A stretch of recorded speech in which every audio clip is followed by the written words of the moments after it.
প্ৰতিবাদ যেতিয়ালৈকে আমি সলিউশন পোৱা নাই তেতিয়ালৈকে চলি থাকিব, কিন্তু ইয়াৰ লগতে আমি আলোচনা কৰি আছোঁ, ৰাইজৰ লগতো আলোচনা হ'ল, হয়তো পথ অৱৰোধ বা DC অফিচ ঘেৰাও তেনেকুৱা ধৰণৰ পন্থা আমি হাতত ল'ম।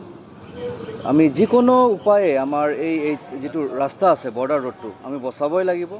প্ৰশাসনে হয়তো ইয়াৰ কিমান গম্ভীৰ ইস্যুটো সেইটো বুজি পোৱা নাই, কিন্তু আমি ৰাইজে গম পাওঁ যে কিমান গম্ভীৰ ইস্যু, কাৰণ এইটো যদি ভাঙে আমাৰ মোটামুটি ঝনঝনিলৈকে এই HM ৰোডৰ যিখিনি এৰিয়া আছে এই পশ্চিম ফালৰ গোটেইখিনি ফ্লাডেড হৈ যাব, বিভিন্ন ধৰণৰ প্ৰব্লেম হ'ব, সকলোৰে ঘৰে ঘৰে পানী সোমাই যাব, যিমান খেতি বাৰী আছে সকলো নষ্ট হৈ যাব।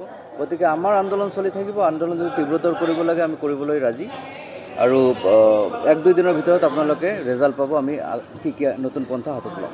আমার মূল দাবি এটাই যে কালিরালগা কুকরাডাঙ্গার যে ভয়ঙ্কর রূপতে গৰাখহনীয়া হৈ আছে, এই গৰাখহনীয়া খুব কম সময়েৰ ভিতৰত বন্ধ কৰিব লাগে, কাৰণ তাত এটা বৰ্ডাৰ ৰোড আছে। এই বৰ্ডাৰ ৰোডটো ভাঙি যোৱাৰ লগে লগে অকল এই সমস্যাটো কালিৰালগা কুকৰাডাঙ্গাৰ সমস্যা হৈ নাথাকিব, তেতিয়া আমাৰ এই গোটেই জিলাৰ সমস্যা হৈ যাব।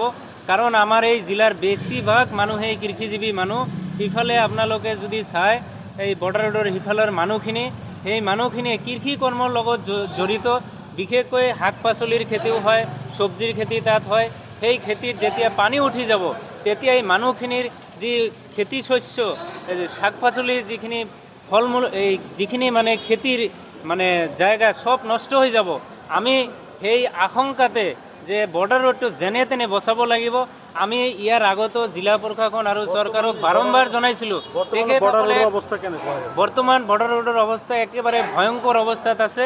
যদি খুব কম সময়ৰ ভিতৰত কাম কৰা নহয় তেনেহ'লে গৰাখহনীয়াই কিন্তু এই বৰ্ডাৰ ৰোড উঠুৱাই লৈ যাব। একেবাৰে ওচৰ পাই গৈছে বৰ্ডাৰ ৰোড, দূৰত্ব মানে বৰ্ডাৰ ৰোড পায়ে গৈছে। তাৰ পৰা ইতিমধ্যে বহুত ঘৰ বাৰী মানে গৰাখহনীয়াই উঠুৱাই লৈ গ'ল।